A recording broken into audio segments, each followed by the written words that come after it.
सैदाबाद थाणे जी police एहलकार की अगवाणी में हथियारबंद माण्हुनि जे घरनि ते चढ़ाई, औरतुनि ऐं ॿारनि खे मारकुट।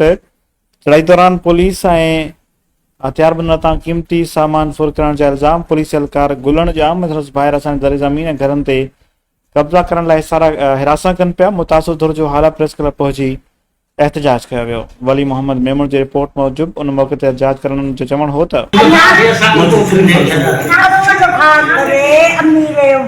अमीरे पुट गुलड़ जाम असां सां विढ़ंदो आयो। असीं ग़रीब ॻोठ छॾे आयासीं। वरी हिते आहे असांजो बनीअ ॿार त असांखे विढ़ंदे मारींदे अची असां सां अॼु फजर पुलिसनि सां अज़ीज़ला गुलड़ जाम ॿई मोबाइल काए मुंहिंजे दर ते आहिनि। असां रीहूं कयूं आहिनि, हिते ॻोठ वारा वरिया आहिनि, के आया आहिनि के कोन आहिनि, पर माण्हू ॿार बचा घणो हमिलो थी वियो। पोइ त असां मूं हथ में खड़ो खयो आहे।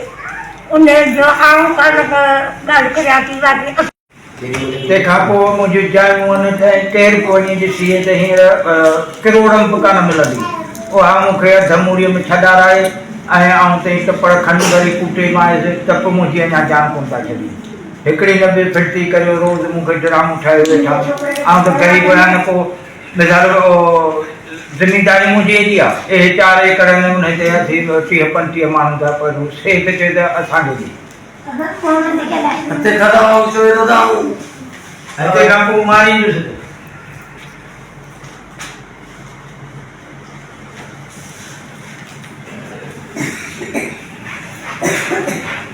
मुसाहिन में माना 20 साल खना मोदी लॾे विया आहिनि। इन अमीरे मूंखे लॾायो।